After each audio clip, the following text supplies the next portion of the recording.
या वर्षी खूप काही गमावलं मी. नाती, स्वप्न आणि विश्वासी.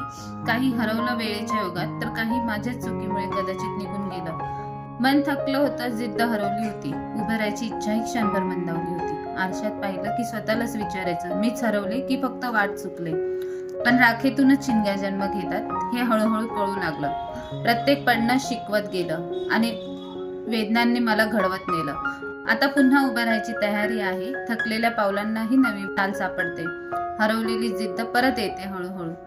स्वतःवरचा विश्वास पुन्हा जागा होतोय. आणि हो, खरी माणसं कधीच हरवत नाहीत म्हणे. ती वेळ घेऊन दूर जातात, परत यायला अधिक खरी बनवून. या नव्या वाटेवर चालताना जुनं दुःख मागे ठेवून या वर्षाचं एकच स्वप्न आहे, मीही नव्याने उभं राहावं आणि ती खरी माणसं पुन्हा आयुष्यात यावी.